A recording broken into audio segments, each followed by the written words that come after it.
welcome to another edition of the Cardinals podcast. Rob Rains, STLSportspage.com. Pleased to be joined once again by Mike Rains. And Mike, congratulations. We made it to February. We made it. We're getting that much closer to Woo-hoo! pitchers and catchers report in spring training. It's an exciting time.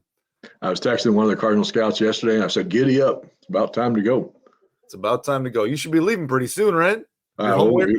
We're getting down to our spring training headquarters. The Homewood Suites are very soon, so still time for people to make their plans to come down there and join us. We'll have a great month of March. I always think the two best months of the year are March and October, but February is not far behind, especially when you're in Jupiter, Florida.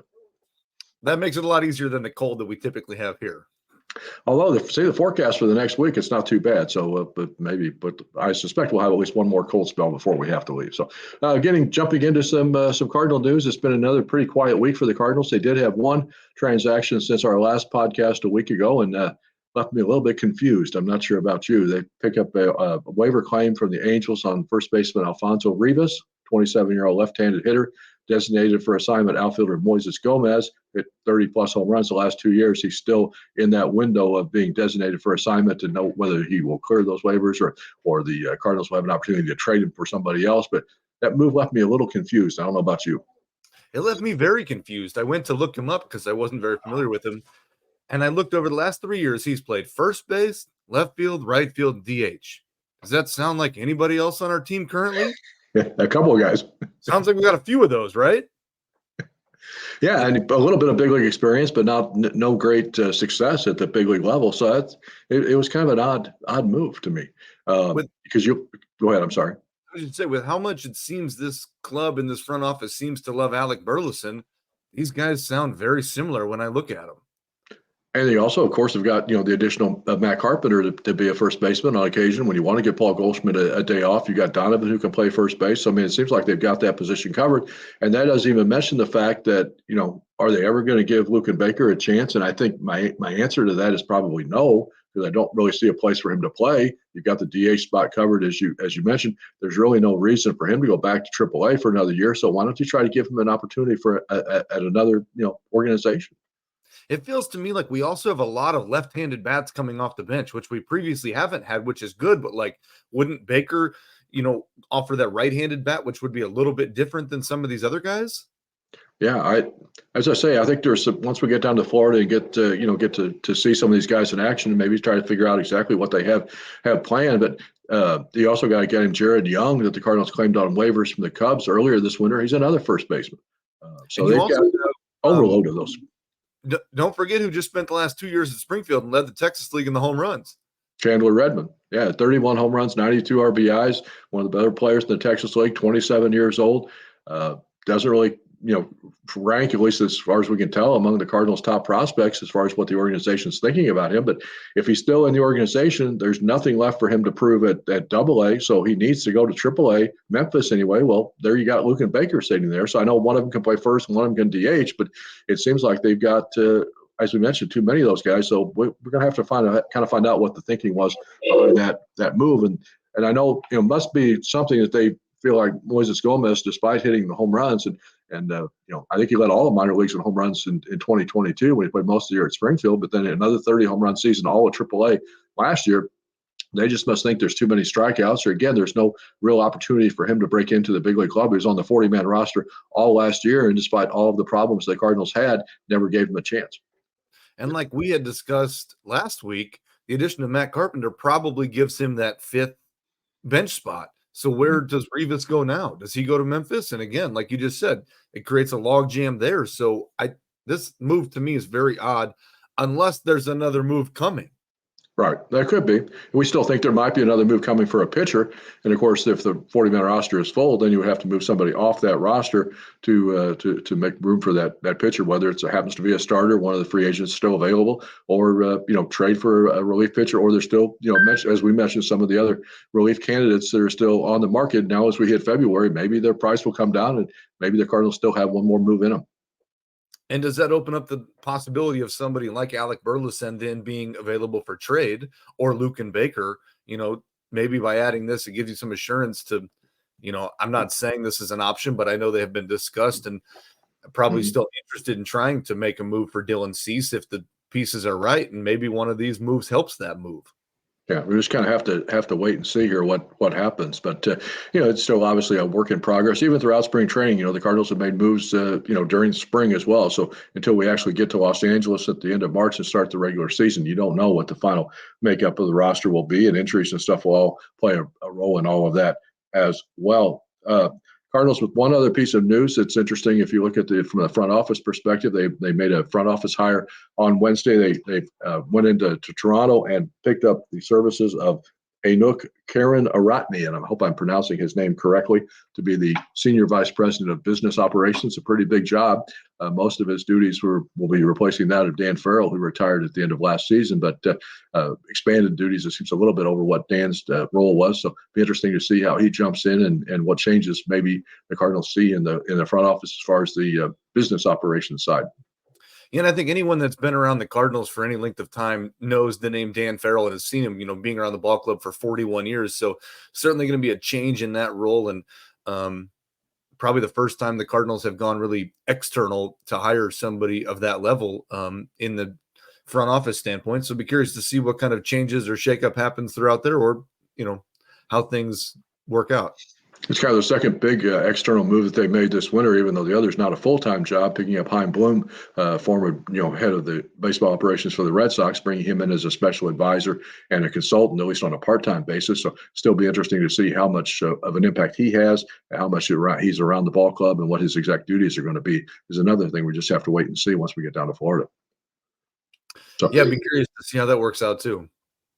So a lot of things still in moving parts there for the Cardinals. One thing I kind of jumped ahead. I meant to go back, and we talked about it just for a second, but I want to go back and revisit it because I wanted to mention the other hiring. But if you had to sit there and put the Cardinals bench together today, and if you take either Donovan or Gorman, assuming that you have a regular spot for those guys as either the second baseman or the DH, an alternating position, that leaves you with 4 bench spots.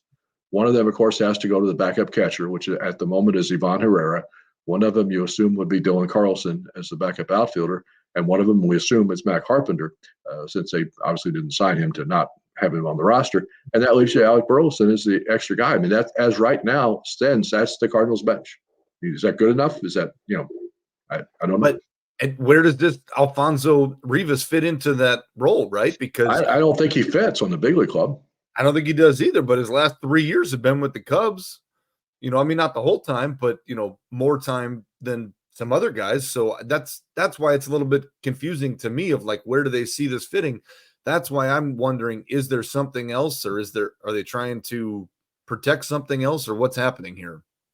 It'll be interesting to see. The Cardinals did also have one thing. I know people are interested, obviously, in ticket sales. The single game tickets have gone on sale down at the ballpark. You either buy them online or over the phone. So, I still think there's going to be a lot of interest in this club. I mean, I know you're coming off 91 losses. I know that there's people who don't think they made enough moves over the winter with just the addition of the three starting pitchers that they got right at the start of the offseason. But I'm anxious to get down to Florida and see things in person, because I think people always ask me, the first question they say is, what do you think the team's going to do this year?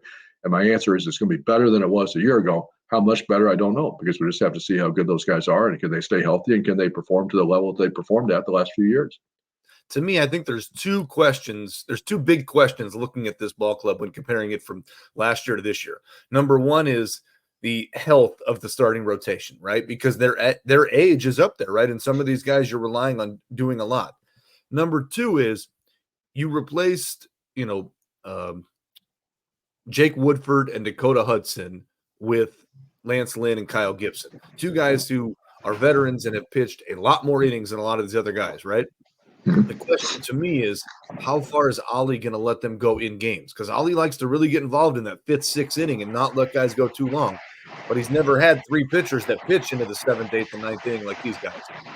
And so if you're able to do that, have those guys pitch that long, are you able to save your bullpen, not give them as many innings, and does that make a difference going down the stretch?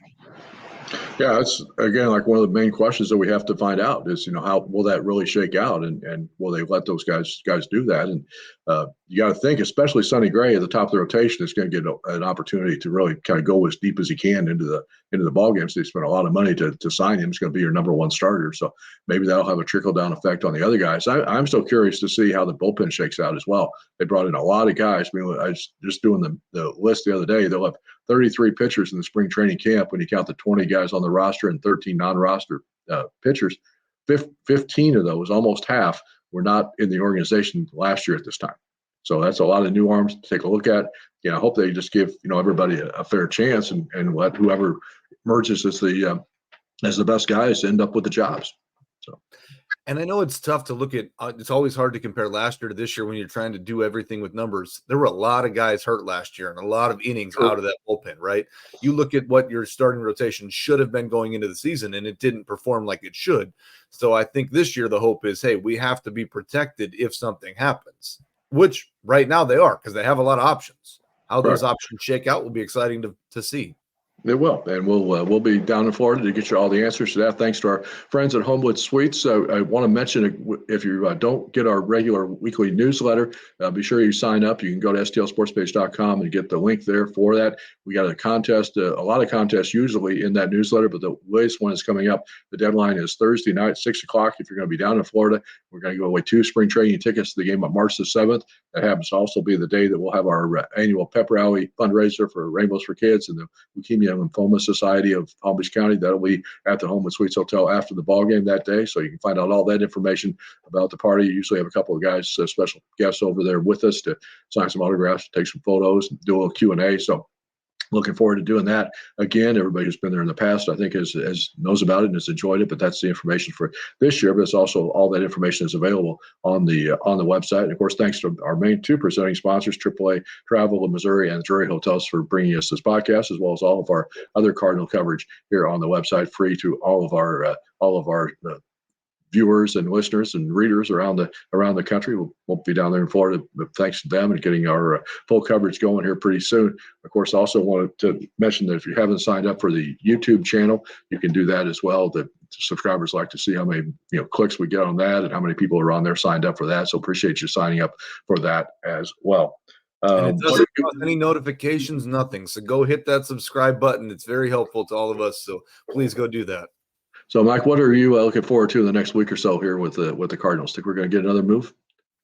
They keep saying that there's potential for, if we add a bullpen arm or if we do this, obviously Hector Neris signed already, so there's probably not somebody of that caliber, but I'd be curious to see if they try to beef up a bullpen again or, if we just kind of wait and see. I'm curious to see also outside of the Cardinals news, but what happens with Montgomery and Snell and Cody Bellinger? And do some of these guys start to sign now that the calendar's flipped to February? Does that pressure start to fall on them if they want to play? I think they might be getting a little nervous. Yeah. Not knowing where they're going to be. Scott Boras has done this plenty of time before, so he doesn't seem worried. Well, I'm sure something will start to break here pretty soon. And when it does, we'll have it covered for you here on stlsportspage.com. Mike, thank you for the visit again. Thanks for everybody else tuning in to our weekly Cardinal podcast here on stlsportspage.com. See you again soon.